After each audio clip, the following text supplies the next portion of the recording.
Dad, why is your name on their wall? Lily Carter's small finger trembled beneath the brass light, pointing at a polished founder wall where an old photograph stared back at them. Ethan Carter stood frozen with a cardboard box in his arms, his disabled security badge sliding across the marble floor. Victoria Hale turned from the elevator, her face tightening.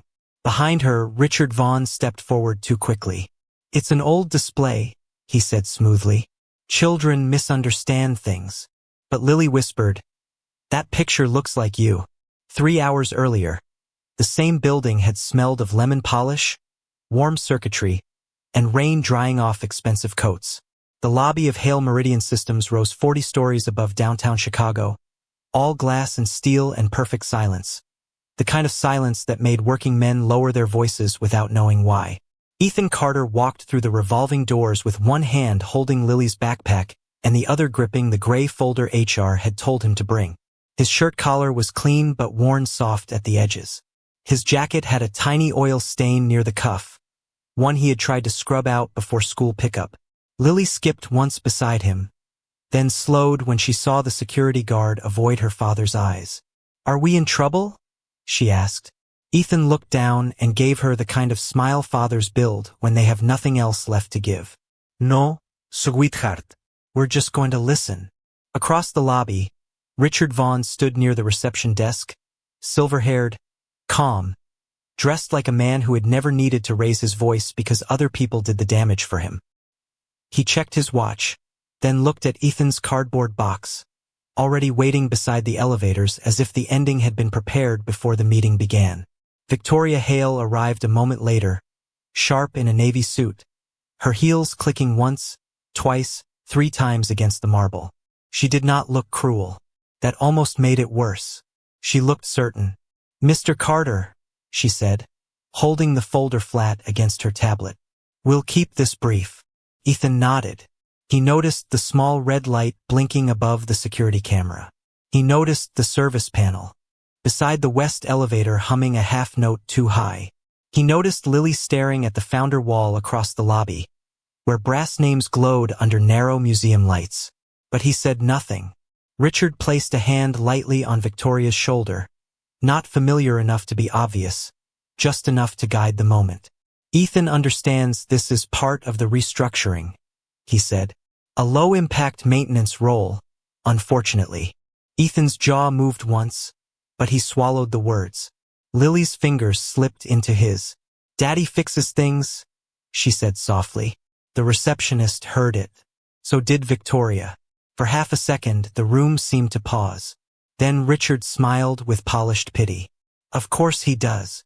HR led them upstairs, where Ethan signed the exit form without argument, returned his badge, and was told to clear out the remaining technical closet before leaving. He did it carefully.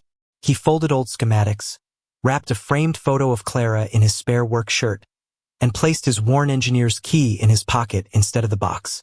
On his way out, he passed the CEO's conference screen flickering with a heat warning no one else had noticed yet. Ethan stopped, looked at Lily, and whispered, "When you leave a place, leave it better than you found it." Then he opened his toolbox, and on the service log beneath the console, half hidden under a fresh executive memo, he saw 3 faded words that made his breath catch. EC/Lantern Corps.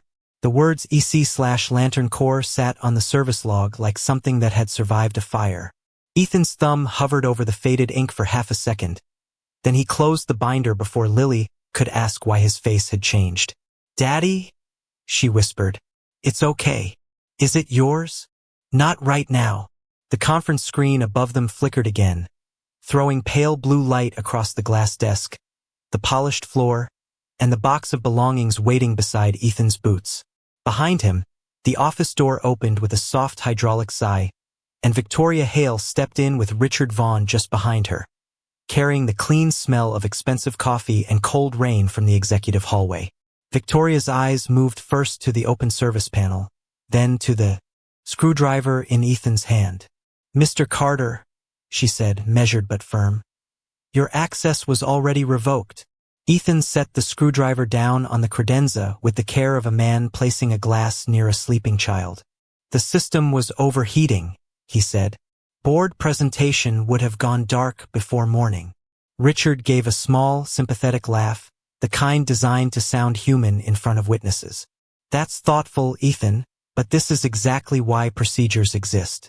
Once an employee is separated, touching company equipment creates liability. Lily tightened both hands around the strap of her backpack. The fluorescent lights hummed above her small shoulders. Ethan noticed and moved half a step in front of her, not to hide her, just to soften the room around her. I wrote the repair in the log, he said quietly. Nothing was removed. That's not the point. Then what is? Boundaries, Richard answered before Victoria could. The word hung there, polished and poisonous. Victoria did not smile. She looked at the service binder, at the memo half covering it, then at Ethan's hands, nicked around the knuckles and still clean enough to show he had wiped them before coming upstairs. She saw no anger in him. No begging. No performance. That unsettled her more than a protest would have. Richard stepped closer to the desk and slid the binder toward himself with 2 fingers, as though it were clutter. We appreciate your dedication, truly. But the company has determined your position no longer aligns with strategic impact. Ethan nodded once. I understand the sentence. Victoria's brow lifted slightly. The sentence. I'm still trying to understand the truth underneath it. For the first time, no one answered right away. Outside the windows, Chicago traffic glowed red and white 40 stories below, silent from this height, like the whole city had been muted. Lily looked at the polished nameplate on Victoria's desk, then at her father's cardboard box, where Clara's framed photograph lay, wrapped in a work shirt. My dad doesn't break things, she said, small but clear. He fixes them. Richard bent a little, smiling at her with practiced warmth. I'm sure he does, sweetheart. But grown-up decisions are complicated. Ethan's eyes lifted. Not sharp, not loud, just enough. Please don't talk over my daughter like she isn't in the room. Victoria's fingers paused on her tablet. That sentence landed differently from everything else Ethan had said. It was not defiance.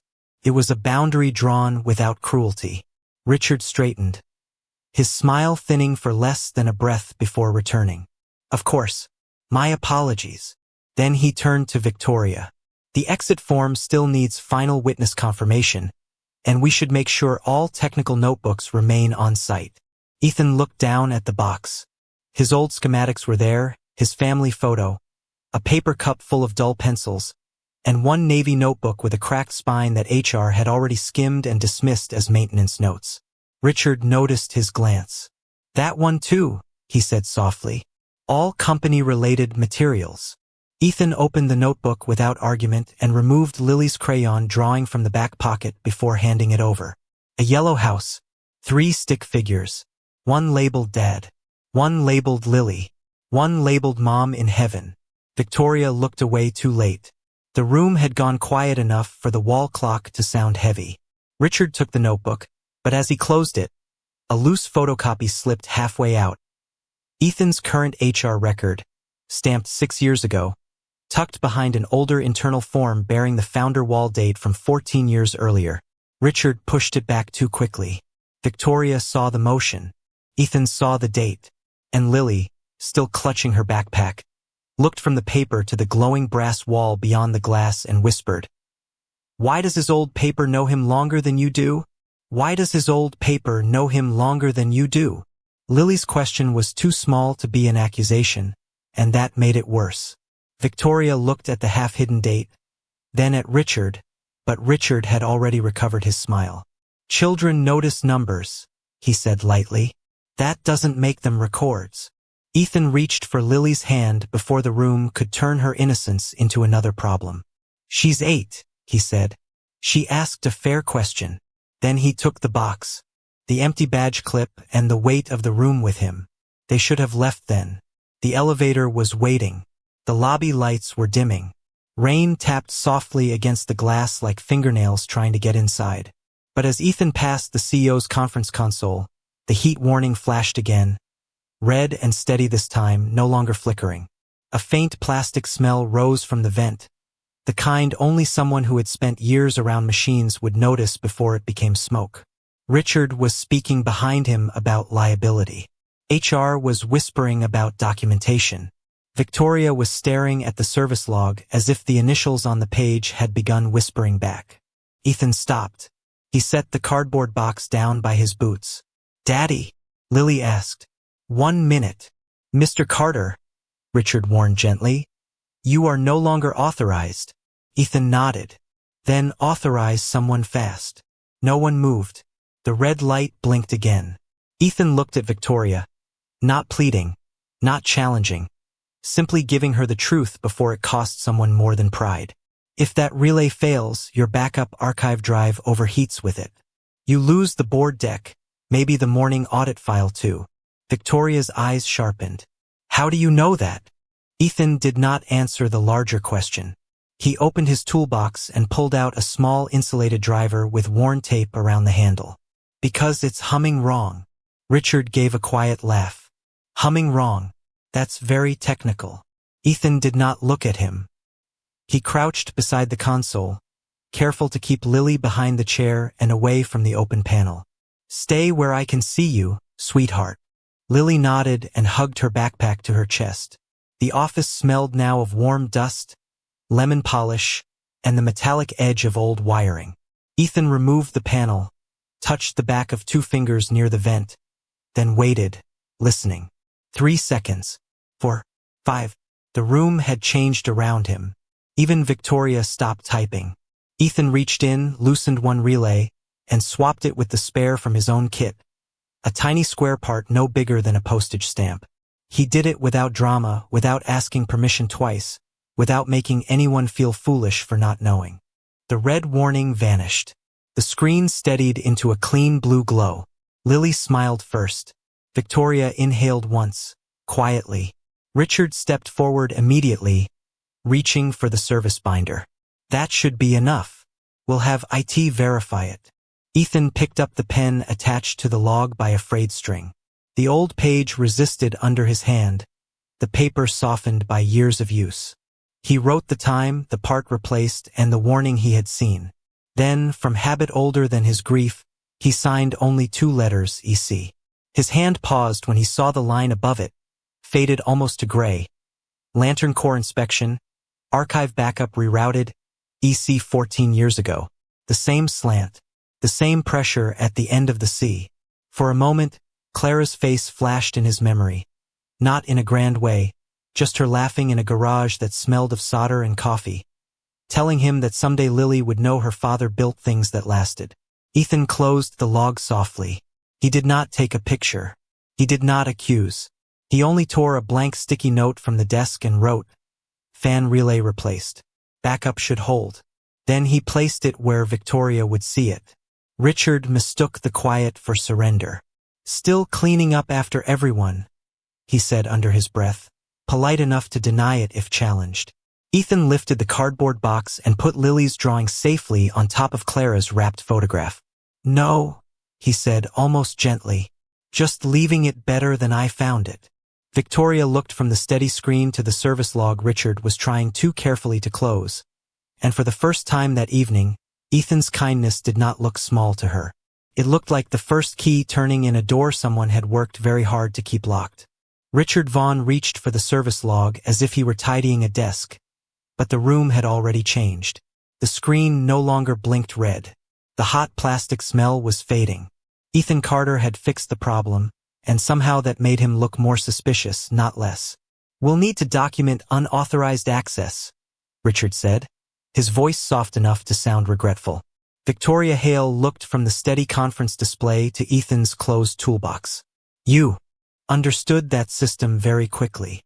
Ethan lifted the cardboard box from the floor. "It was built to warn before it failed." "By whom?" Victoria asked. Ethan's eyes moved once toward the log, then away. "Someone who cared what happened after they left." Richard gave a small cough. "The architecture predates his employment here. Ethan has always been good at practical fixes." "Always." The word landed too neatly. Victoria heard it but did not challenge it. Not yet. Rain slipped down the tall windows behind her. making the city lights smear into long, trembling lines. Lily stood beside the chair, one hand on her backpack strap, the other touching the corner of the sticky note her father had left. She was not reading the technical words. She was staring at the way Richard's hand covered the bottom half of the service log. "He didn't break it," she said. "I watched him fix it." Richard smiled without looking at her. No one said otherwise. Ethan turned slightly, placing himself between Lily and the growing tension. "She doesn't need to be part of this." "Agreed," Victoria said, though her eyes remained on the binder. She was still the CEO. She still had a terminated employee in her office beside an open panel. She had policies, legal exposure, a board meeting in the morning, and a senior executive telling her there was nothing here but an awkward exit. Suspicion was not cruelty. It was her job. "Mr. Carter, I need a simple answer. Did you access any archive files tonight?" "No." "Did you remove anything?" "No." "Did you alter the service record?" Ethan looked at the binder. "I added tonight's repair." The office breathed around them, slow and cold. Victoria reached for the service log before Richard could move it fully away. He hesitated just a fraction, but enough. The page opened under the desk lamp, yellowed at the edges, the fresh blue ink of Ethan's note sitting beneath older gray lines. Victoria saw the same initials twice. One from tonight, one from 14 years earlier. The older line read, "Lantern Corps inspection, archive backup rerouted." A date sat beside it, a date from the company's founding year. Richard's hand moved in casual practice. Old logs often carry vendor initials. Not uncommon. Ethan said nothing. He only shifted the lamp by 2 inches, not dramatically, not even toward Victoria, just enough for the light to fall flat across the page. The older ink had pressed deep into the paper. It was not a photocopy. It was written by hand. Lily leaned forward and whispered, "Daddy writes his C like that." Ethan closed his eyes for half a breath. "Lily." "Sorry." "You did nothing wrong."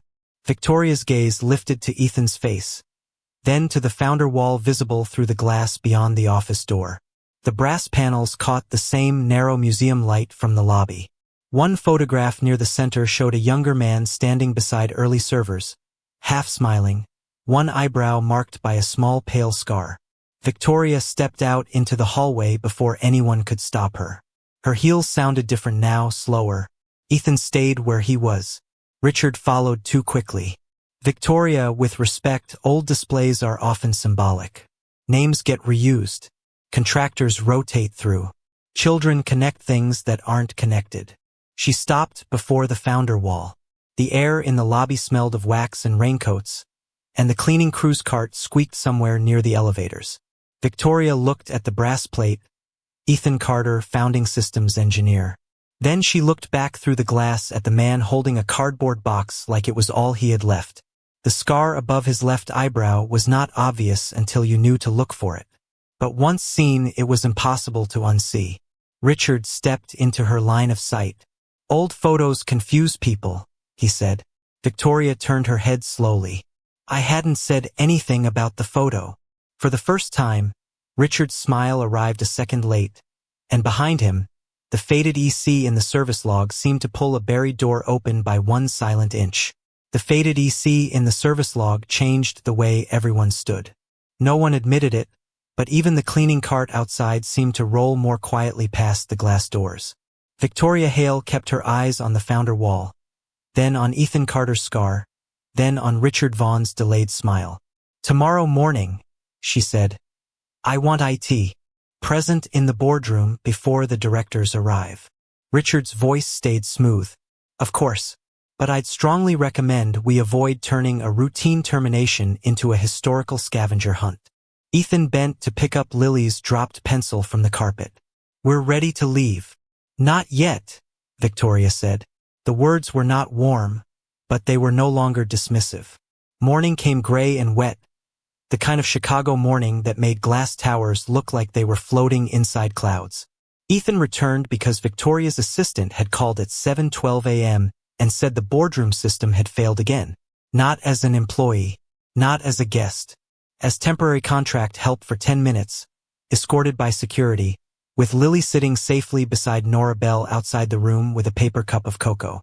Inside, the boardroom smelled of coffee, printer toner, and nervous money. A half-dozen directors stood around the long table while 2 IT contractors argued over the console. The main screen pulsed black, then blue, then black again. Richard looked almost relieved when Ethan entered, as if the room itself could be used against him. "Let's be clear," he said gently, loud enough for everyone. "Mr. Carter is here only to assist with a maintenance issue." Ethan set his toolbox down. "That's all I came to do." One contractor handed him a diagnostic tablet with a tight smile. "System keeps rejecting the backup relay. We've already rebooted twice." Ethan did not touch the tablet first. He stood still and listened. The air conditioner whispered overhead.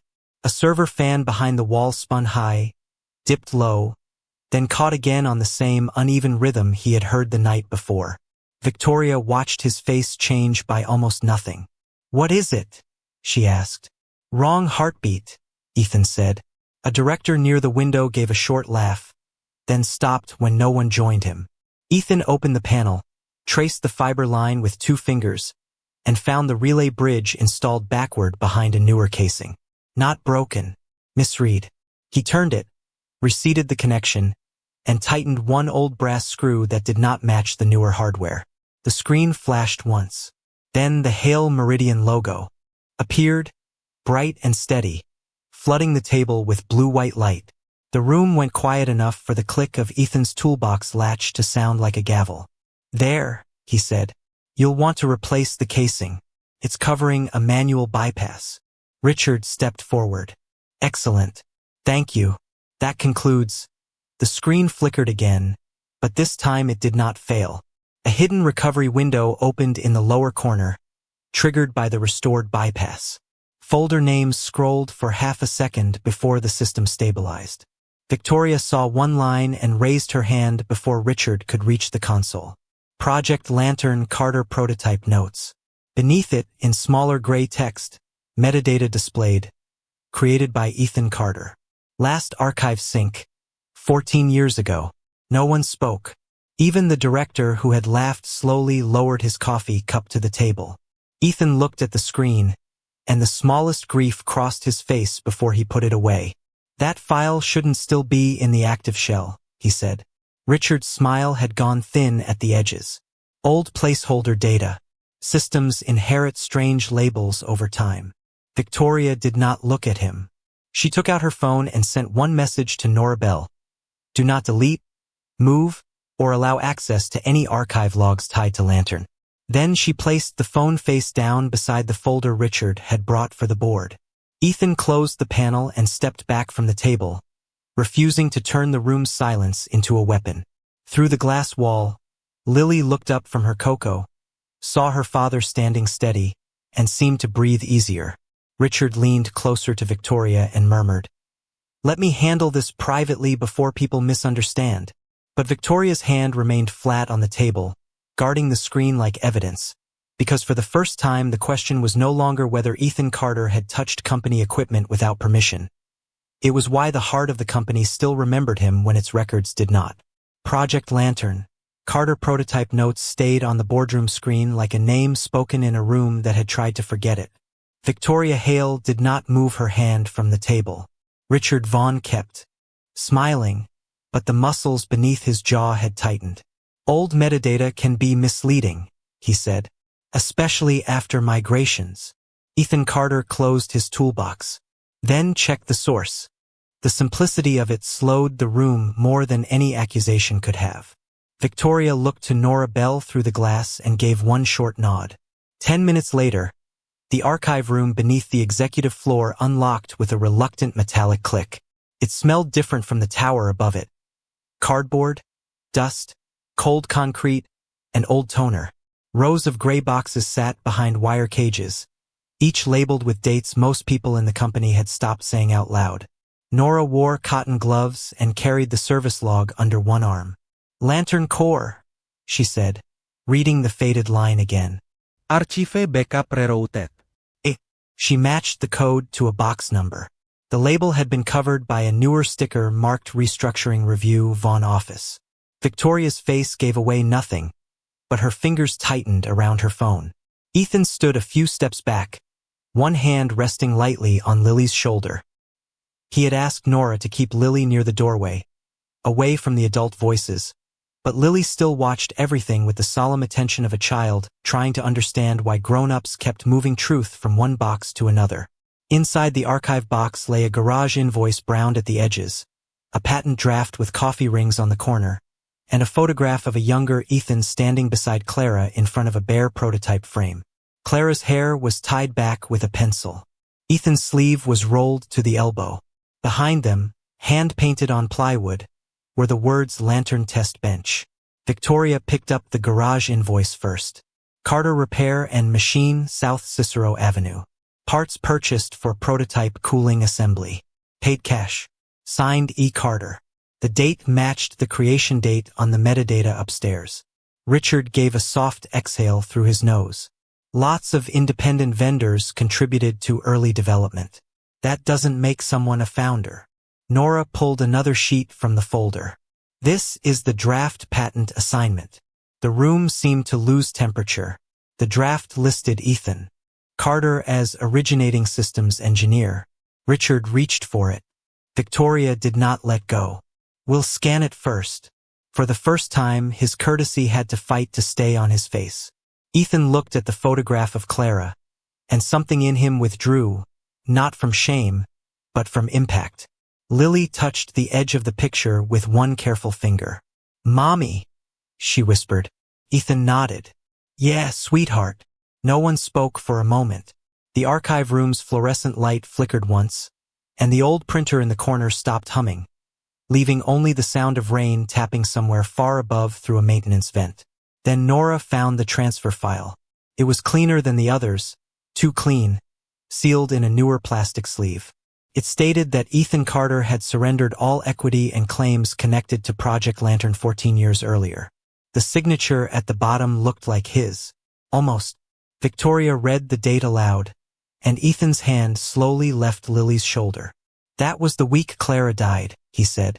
Richard lowered his voice. "Ethan, grief distorts memory." Ethan did not look at him. "That week, I was holding my wife's hand."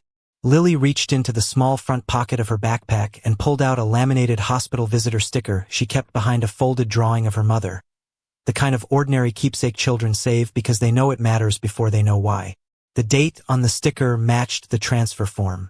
The time window overlapped the hospital record Nora found clipped behind Clara's photo. Victoria laid the visitor sticker, the hospital record, the patent draft, and the transfer form on the metal table in one line. Paper, ink, grief, power. Richard checked his phone, then turned it face down too quickly. "This is exactly why we shouldn't do this here," he said. "Sensitive matters deserve privacy." Ethan finally looked at him, and his voice stayed low. "Privacy is not the same as truth."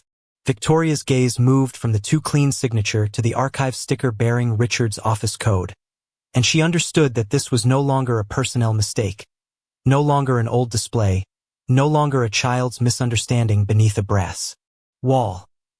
It was heavy enough now that if she closed the box, she would become part of the lie. The boardroom had been rearranged before anyone called it a hearing. At one end, the glass wall looked down over the lobby where the founder wall still glowed beneath its museum lights, and at the other, Victoria Hale stood beside the long table with the archive box closed in front of her like something alive. Directors filled the leather chairs. Legal counsel sat with laptops open. Nora Bell stood near the screen, pale but steady, holding the service log against her chest. Ethan Carter entered last, not in a suit, not with a lawyer, but in the same worn blue shirt, gray jacket, and work boots that still carried dust from the archive floor. Lily stayed outside the room with Nora's assistant, visible through the glass, her small hands wrapped around a paper cup she had not touched. Richard Vaughn rose smoothly the moment Ethan stepped in. "Before this becomes theatrical," he said, his voice warm enough to sound protective, "I want to remind everyone that we are dealing with an emotional former employee, a grieving widower, and documents from an unstable founding period. Ethan did not sit until Victoria nodded toward the chair. He placed his cardboard box on the floor beside him, then took the old engineer's key from his pocket and laid it on the table. The tiny sound of metal touching polished wood carried farther than it should have. Victoria began with the founder wall. Nora projected the brass plate first, Ethan Carter, founding systems engineer. Then the old photograph, enlarged until the pale scar above the younger man's eyebrow was clear to everyone. Richard folded his hands. A commemorative display, not a legal document. A few directors nodded because that sounded reasonable enough to hold on to. Then Nora placed the service log under the document camera. Tonight's repair. The old Lantern Corps entry. The same initials. The same pressure in the paper. Richard leaned back, calm again. Vendor initials. Maintenance culture is informal. This proves involvement, not ownership. For one breath, it seemed he had steadied the room. A director near the end of the table murmured, "He may be right." Ethan looked down, not wounded by the doubt, only tired of how familiar it felt. Victoria did not rescue him with pity. She turned to Nora. Next. The garage invoice appeared on screen, then the patent draft, then the hospital visitor sticker Lily had kept for years. The dates lined up in quiet, merciless order. Richard's smile thinned. Again, tragedy can blur timelines. We should not allow a child's keepsake to override signed corporate records.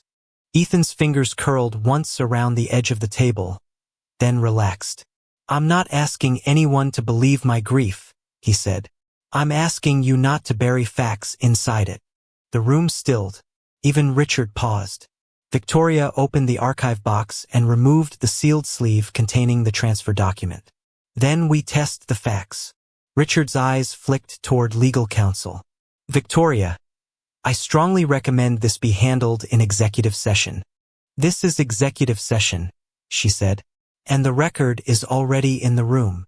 Nora stepped forward with one more item. The old prototype cabinet key registry.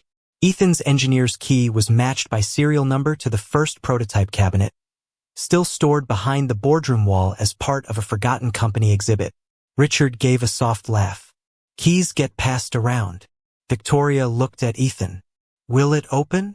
Ethan did not answer with words. He stood, walked to the narrow walnut panel beside the screen, and slid the key into a lock no one had touched in years. It turned with a dry, reluctant click. Behind the panel sat a dust-covered prototype frame, smaller than the company's current servers, with a scratched metal plate bolted to its side. Nora wiped it once with a cloth. The engraving emerged slowly. "For Clara and Lily E.C." Across the glass, Lily stood up. Richard, forgetting himself for one fatal second, whispered, "Clara should have never been in the paperwork." Victoria turned so sharply the room seemed to turn with her. "How do you know his wife's name?" she asked. "If he was never part of the founding team." Richard opened his mouth, but the answer did not come cleanly. Ethan looked at the prototype, at his daughter beyond the glass, then at the room that had finally become quiet enough to hear the truth approaching. Nora's hand hovered over the final archive file, an old recording from the founding ceremony, and Victoria said, "Play it." Nora pressed play, and the old recording filled the boardroom with a thin crackle of static. For 2 seconds, there was only crowd noise from 14 years ago. Chairs scraping, a microphone being tapped, Clara laughing softly somewhere off camera. Then the first CEO's voice came through, warm and proud. "Tonight, Hale Meridian exists because one engineer refused to let this idea die in a garage. Ethan Carter built the Lantern Corps with his own hands." No one moved. The projector hummed against the glass wall. On the screen, a younger Ethan stood beside the prototype cabinet, one arm around Clara, the same scar above his eyebrow catching the old camera flash. Lily, watching from outside the room, stepped closer to the glass but did not come in until Nora gently opened the door and guided her to her father's side. Ethan took her hand. That was all. Richard Vaughn's pen slipped from his fingers and rolled once across the table before stopping against the sealed transfer file. Legal counsel leaned toward the laptop, rewound the recording, and froze the frame on the founder ceremony banner. The timestamp matched the archive record. The prototype number matched the patent draft. The voice matched the meeting transcript Nora had pulled from the same box. Victoria Hale turned slowly toward Richard. "Explain the transfer document." Richard swallowed. The sound was small, but in that room it landed like a confession trying not to become one. "A clean exit agreement was executed during a difficult period," he said. "No one is disputing that Mr. Carter contributed." Contributed. Victoria repeated. She did not raise her voice. That made the word colder. Legal counsel placed the transfer signature beside an older benefits form on the screen. The two signatures overlapped in a forensic scan, line for line, tremor for tremor, down to a tiny ink break in the tail of the R. A real signature never repeats itself that perfectly. The boardroom went still. The air conditioner clicked off. Somewhere in the hall, an elevator bell rang and faded. Richard looked at the screen, then at the camera in the corner, then at the table, searching for a procedure to hide inside. There was none. Victoria's hand rested on the archive box. "Did you protect the company?" she asked. "Or did you steal its memory?" Richard opened his mouth, but the room had already answered him with silence. A director who had earlier nodded along with him removed his glasses and set them down carefully, as though any sudden movement might break what remained of the lie. Nora projected the founder wall next. Ethan Carter, founding systems engineer. Then the HR record showing only 6 years of employment. Then the service log. Then Project Lantern metadata. Then the hospital record from the week Clara died. Paper by paper, light by light, the false version of Ethan Carter came apart in front of everyone who had believed it because it had been printed on company letterhead. Victoria turned to Ethan. "Mr. Carter," she said, and her voice changed around his name. "This company terminated you under a record that appears to have been materially corrupted. I am suspending that termination effective immediately, preserving all related archives, and referring this matter to independent counsel and the board's audit committee." Ethan did not smile. He looked down at Lily, whose small fingers were locked around his. "Daddy," she whispered, barely loud enough for him alone. "You weren't lying." His breath caught, but he only brushed his thumb over her knuckles. "No, sweetheart." Victoria faced the room again. "Richard Vaughn is suspended pending investigation. His access is revoked now." Security did not rush. No one shouted. A badge was deactivated with a quiet electronic chirp, the same small sound Ethan's badge had made the day before. Richard's face lost color, not in one dramatic collapse, but slowly, like someone watching a door close from the wrong side. Ethan bent, picked up Richard's fallen pen, and placed it gently on the table instead of letting it stay on the floor. Even then, he refused to make cruelty look like justice. And as the boardroom sat in the silence his daughter's truth had started, the question was no longer whether Ethan Carter belonged on that wall, but what he would choose now that the wall had finally remembered him. The room did not empty all at once. It loosened slowly, chair by chair, breath by breath, as if everyone needed permission to move after hearing a truth that had waited 14 years to be spoken. Richard Vaughn was escorted out without handcuffs, without shouting, his access badge already dead in his palm. Victoria Hale ordered every Lantern archive preserved, every related personnel action frozen, and an independent audit opened before the elevator doors had closed behind him. Ethan Carter stood beside the table with Lily's hand in his, the cardboard box still at his feet, the same box that had carried his life out of the building only hours earlier. Now no one looked at it like trash. They looked at the worn toolbox beside it, the old engineer's key, the service log, and the photograph of Clara as if ordinary things had become witnesses. Victoria approached Ethan after the directors had gone. She did not offer a speech. She removed the termination letter from the folder, placed it on the table, and slid it toward legal counsel. "Void it." Then she looked at Ethan, not as an employee beneath her, not as a problem to manage, but as a man her company had failed. "Mr. Carter, I can restore your position, your authorship, and your equity. The board will make that right." Ethan's eyes moved to Lily first. Titles can wait, he said. My daughter can't. Victoria understood. Not perfectly, not yet, but enough to stop talking and listen. Ethan asked for school pickup hours, protection for Nora, full archive independence, and a rule that no employee could be erased from record by one executive's authority again. He did not ask for Richard to be humiliated. He did not ask for the room to applaud. He asked for the next quiet person to have a paper trail stronger than someone else's power.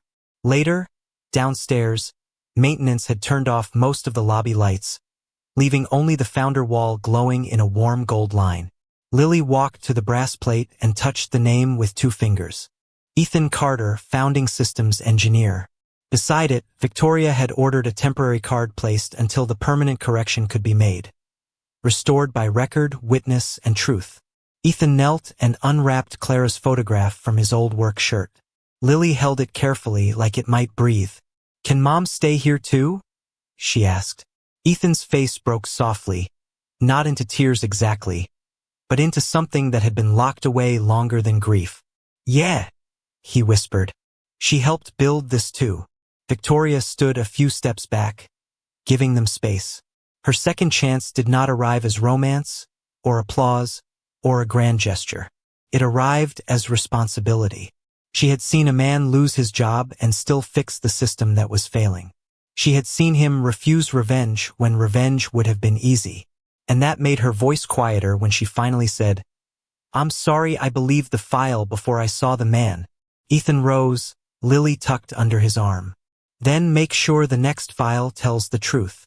Outside, rain had stopped. The marble floor reflected the brass wall, the toolbox, the little girl's sneakers, and the father who had walked in ashamed but was leaving scene. For a long moment, the lobby was silent again, but this time it was not shock. It was respect. And in that silence, Ethan picked up his old cardboard box, lighter now than when he had carried it in, because dignity had a way of turning even the smallest things into proof that kindness never disappears. It only waits for truth to give it a voice.